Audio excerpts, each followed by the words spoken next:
নমস্কার বন্ধুরা, আজকে আপনাদের জন্য একটা গল্প নিয়ে এসেছি। গল্পটি ভালো লাগলে কমেন্টে জানিয়ে যাবেন। চলো শুরু করলাম।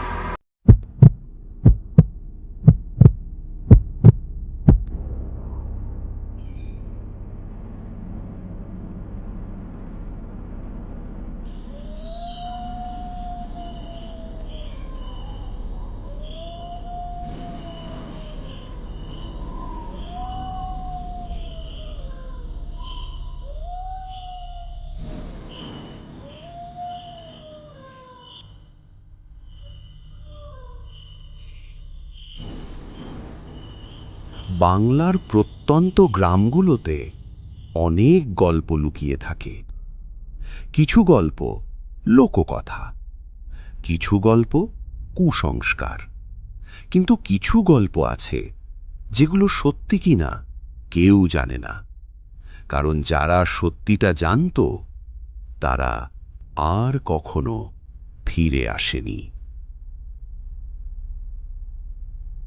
আজকের গল্প একটা অভিশপ্ত শ্মশানকে নিয়ে, একটা অসম্পূর্ণ তান্ত্রিক সাধনাকে নিয়ে, আর এমন এক পিশাচকে নিয়ে যে অপেক্ষা করছে 108তম বলির জন্য। আর সেই শেষ সংখ্যাটা হয়তো আজও কেউ পূরণ করতে পারেনি।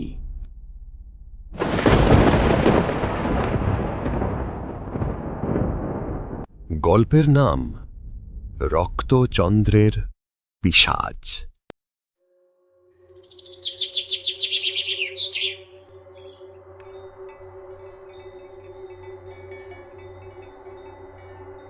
নদিয়া জেলার এক ছোট্ট গ্রাম, নাম ধানেশ্বরপুর। চারদিকে শুধু সবুজ ধান ক্ষেত, মাঝে মাঝে উঁচু হয়ে দাঁড়িয়ে থাকা বাঁশ ঝাড়, আর গ্রামের পশ্চিম প্রান্তে একটা পুরনো শ্মশান। আজ থেকে প্রায় 50 বছর ধরে ওখানে আর কোনো চিতা জ্বলে না, কেউ যায় না সেখানে। সূর্য ডুবে যাওয়ার পর তো নই। গ্রামের মানুষ সেই জায়গাটাকে একটা নাম দিয়েছে, রক্তচন্দ্রের ঘাট। এই নামের পেছনে লুকিয়ে আছে একটা ভয়ঙ্কর গল্প, যে গল্পটা এই গ্রামের মানুষ আজও ফিসফিস করে বলে। গ্রামের বয়স্ক মানুষরা বলে, বছরে একবার কার্তিক মাসের অমাবস্যার রাতে আকাশের চাঁদটা ধীরে ধীরে লাল হয়ে যায়, যেন কেউ রক্ত মেখে দিয়েছে চাঁদের গায়ে। আর ঠিক তখনই গ্রাম থেকে কেউ না কেউ হঠাৎ করে নিখোঁজ হয়ে যায়। কেউ বলে সে হয়তো পালিয়ে গেছে, কেউ বলে রাতে নদীতে পড়ে গেছে, কিন্তু গ্রামের বৃদ্ধরা চুপচাপ একটা কথাই বলে, ফিসফিস কণ্ঠে, পিশাচ যখন ডাকে মানুষ আর কখনো ফেরে না।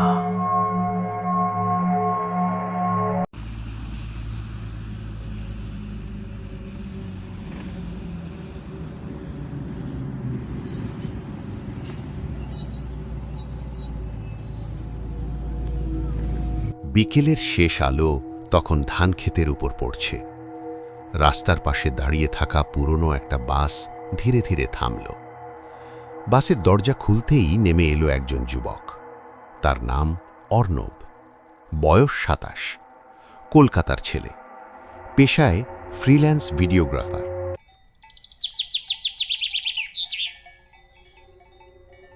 শহরের ব্যস্ততা, ধুলো আর ক্লান্তি থেকে একটু দূরে থাকতে কিছুদিনের জন্য সে এসেছে তার মামা বাড়িতে। গ্রাম ধানেশ্বরপুর। গ্রামের সরু পথ ধরে ব্যাগ কাঁধে নিয়ে অর্ণব হাঁটতে শুরু করল। চারদিকে সবুজ ধান ক্ষেত, মাঝে মাঝে ঘন বাঁশঝাড়, বাতাসে মাটির গন্ধ। এই পরিবেশটা অর্ণবের কাছে যেন অচেনা, তবু অদ্ভুত শান্ত। কিছুক্ষণ পর সে পৌঁছল একটা পুরনো কিন্তু বড় বাড়ির সামনে। এই বাড়িটাই তার মামার বাড়ি। ভেতর থেকে দরজা খুলে গেল। দরজায় দাঁড়িয়ে আছেন মাঝবয়সী একজন মানুষ, সুদীপ মুখার্জি, অর্ণবের মামা। মামা তাকে দেখেই হেসে উঠলেন। অর্ণব! তিনি এগিয়ে এসে অর্ণবকে শক্ত করে জড়িয়ে ধরলেন। কত বড় হয়ে গেছিস রে! অর্ণব হেসে বলল, মামা, শহরের ধুলো থেকে পালিয়ে কিছুদিন গ্রামে থাকবো ভাবলাম। মামা হেসে বললেন, ঠিকই করেছিস, এখানে শান্তি আছে। সারা বিকেলটা খুব ভালোই কাটল। মামি গল্প করলেন, চা হলো, গ্রামের কথা হলো। অর্ণব মাঝে মাঝে ক্যামেরা বের করে চারপাশের দৃশ্য ভিডিও করছিল। এই গ্রামটা তার কাছে যেন একটা নতুন গল্প। কিন্তু সন্ধে নামতে শুরু করতেই পরিবেশটা ধীরে ধীরে বদলাতে লাগল।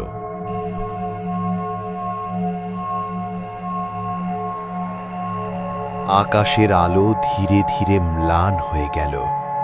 চারদিকে একটা অদ্ভুত নীরবতা।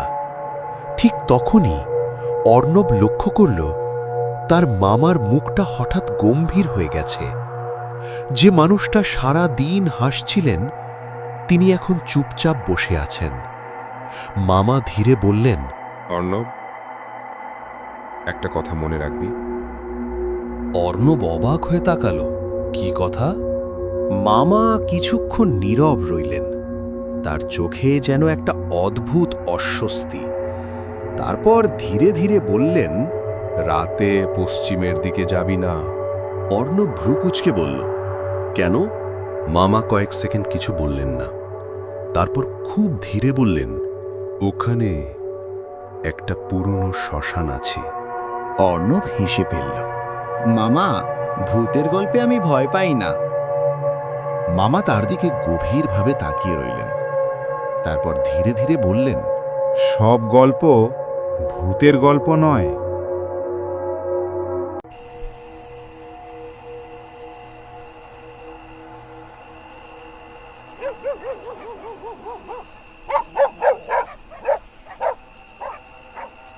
রাত ধীরে ধীরে আরো গভীর হয়ে উঠছে।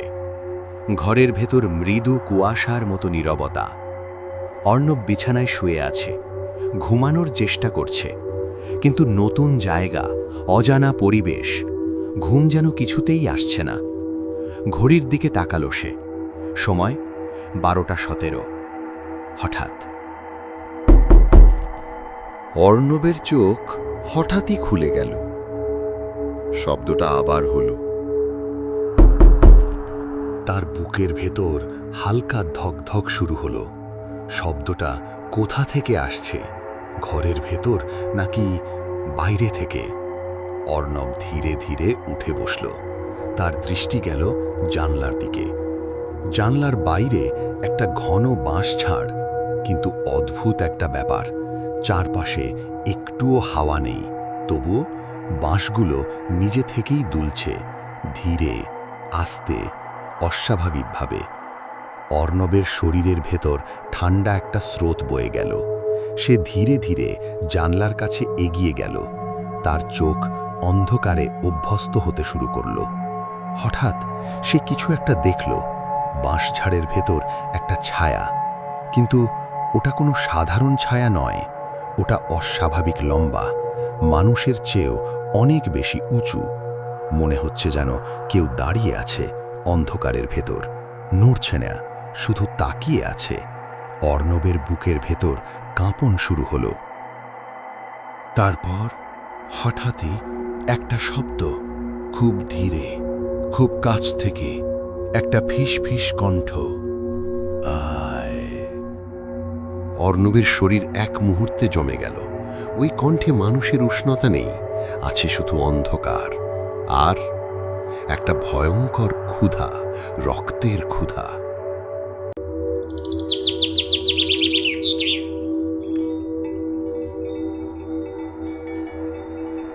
পরদিন সকাল। গত রাতের অদ্ভুত ঘটনাটা অর্ণবের মাথা থেকে কিছুতেই যাচ্ছে না। তাই একটু হাওয়া খেতে সে বেরিয়ে পড়ল গ্রামের দিকে। ধান ক্ষেতের পাশ দিয়ে মাটির সরু রাস্তা ধরে হাঁটতে হাঁটতে সে পৌঁছালো গ্রামের মাঠের ধারে। সেখানে একটা পুরনো বটগাছের নিচে একজন বৃদ্ধ বসে আছে। মাথা ভর্তি সাদা চুল, চোখ দুটো অদ্ভুত শান্ত, তবুও যেন ভিতরে কোথাও লুকিয়ে আছে কোনো পুরনো ভয়। গ্রামের লোকেরা তাকে চেনে হরিদাস কাকু নামে। অর্ণব গিয়ে চুপচাপ তার পাশে বসল। কিছুক্ষণ দুজনেই কিছু বলল না। হঠাৎ বৃদ্ধটা ধীরে ধীরে বলল, নতুন এসেছিস তাই তো? অর্ণব একটু অবাক হয়ে তাকালো। হ্যাঁ, 2 দিন হলো এসেছি। বৃদ্ধটা কিছুক্ষণ চুপ করে রইল, তারপর হঠাৎই প্রশ্ন করল, রাতে কোনো ডাক শুনেছিস? অর্ণবের বুকটা হঠাৎ ধক করে উঠল। গত রাতের সেই শব্দটা মুহূর্তেই তার মাথায় ফিরে এলো। আপনি কিভাবে জানলেন? বৃদ্ধের মুখটা হঠাৎই অদ্ভুত ফ্যাকাশে হয়ে গেল। তার চোখে যেন একটা পুরনো আতঙ্ক জেগে উঠল। সে ধীরে ধীরে অর্ণবের দিকে ঝুঁকে এলো। কারণ এই গ্রামে যখনই রাতে ওই ডাক শোনা যায়। বৃদ্ধের গলা আরো নিচু হয়ে গেল। তার মানে পিশাচ তোকে নজরে রেখেছে। অর্ণবের শরীর দিয়ে ঠান্ডা একটা স্রোত বয়ে গেল। সে বুঝতে পারল গত রাতের ঘটনাটা শুধু শুরু, আসল ভয় এখনো শুরুই হয়নি। হরিদাস কাকু কিছুক্ষণ চুপ করে রইল। তার চোখ দুটো যেন দূরের কোথাও তাকিয়ে আছে। তারপর ধীরে ভারী গলায় বলল, এই গল্পটা আজকের নয় রে অর্ণব।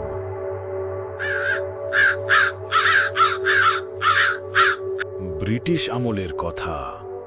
তখন এই শ্মশানের কাছে থাকত একজন ভয়ঙ্কর তান্ত্রিক। তার নাম ছিল রুদ্রানন্দ। লোকটা মানুষ ছিল, কিন্তু তার সাধনা ছিল অমানসিক।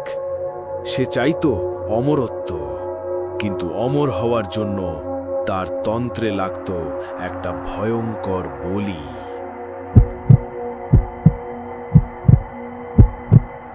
108 জন মানুষের রক্ত। আর সেই জন্যই সে শুরু করেছিল মানুষ বলি দেওয়া। প্রথমে কেউ কিছু বুঝতে পারেনি। 1 জন, 2 জন, তারপর ধীরে ধীরে মানুষ উধাও হতে শুরু করল।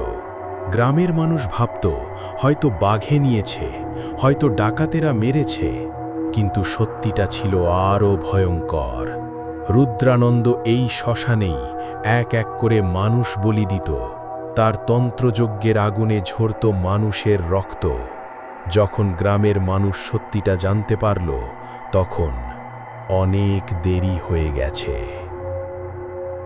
107 জন মানুষ তখন ইতিমধ্যেই মারা গেছে, আর বাকি ছিল মাত্র একটা বলি। শেষ রাতে গ্রামবাসীরা একসাথে তাকে ধরে ফেলে। রুদ্রানন্দ তখন পাগলের মতো হাসছিল।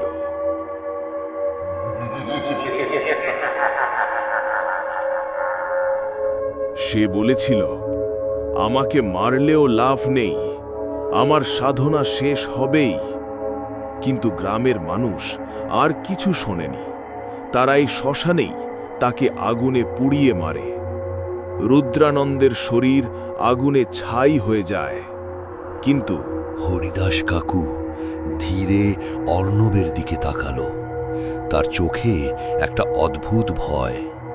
তারপর ফিসফিস করে বলল, তার শরীর পুড়েছিল, কিন্তু তার আত্মা এই শ্মশান ছেড়ে কখনো যায়নি।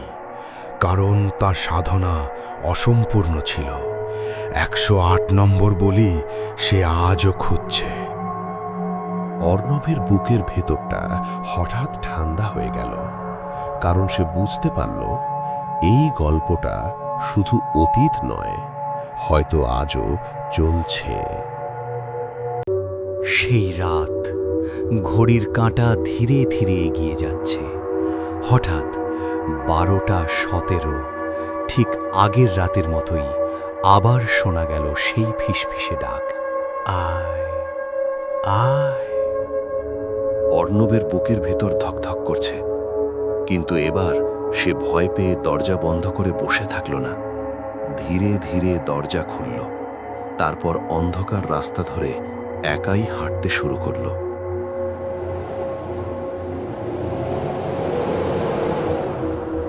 গ্রামের সব ঘর নিঃশব্দ। কিছুক্ষণ পর অর্ণব পৌঁছল গ্রামের পশ্চিম প্রান্তে। সেই পুরনো শ্মশান, চারদিকে ভাঙা চিতা, পোড়া কাঠের গন্ধ আর ঘন কালো অন্ধকার। হঠাৎ অর্ণব থেমে গেল। তার সামনে অন্ধকারের ভেতর থেকে ধীরে ধীরে বেরিয়ে এলো একটা অবয়ব, 7 ফুট লম্বা। তার শরীরের চামড়া পোড়া আর কালচে, মুখটা মানুষের মতো কিন্তু বিকৃত, আর তার চোখ দুটো লাল আগুনের মতো জ্বলছে অন্ধকারের মধ্যে। পিশাচ। অর্ণবের পা মাটিতে যেন জমে গেল। পিশাচটা ধীরে ধীরে মাথা কাত করল, তার ঠোঁট নড়ল।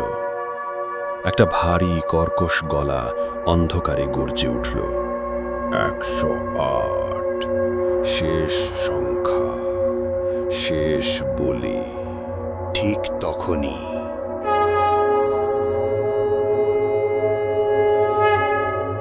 দূরের মন্দির থেকে হঠাৎ শঙ্খধ্বনি রাতের নিস্তব্ধতা চিরে শ্মশানের ওপর ছড়িয়ে পড়ল।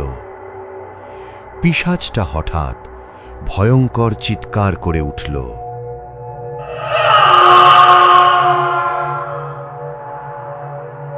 তার শরীরটা ধোঁয়ার মতো কাঁপতে লাগল, আর তারপর এক মুহূর্তের মধ্যে সে মিলিয়ে গেল ঘন অন্ধকারে। অর্ণব মাটিতে পড়ে গেল। পরদিন সকালে অর্ণব ঘুম থেকে উঠতেই হরিদাস কাকু হঠাৎ থমকে গেল। অর্ণবের গলায় 3টে গভীর নখের দাগ। হরিদাস কাকুর কণ্ঠ কেঁপে উঠল। সে তোকে ছাড়েনি, সে তোকে চিহ্নিত করেছে। পরের অমাবস্যায় সে আবার ফিরবে। সেই রাতে অর্ণব আয়নার সামনে দাঁড়িয়েছিল। হঠাৎ 1 সেকেন্ডের জন্য তার চোখের মণি লাল হয়ে উঠল, আর ঠিক তার পিছনে আয়নার ভেতরে দেখা গেল একটা পোড়া বিকৃত অবয়ব। সে দাঁড়িয়ে আছে আর ধীরে ধীরে হাসছে।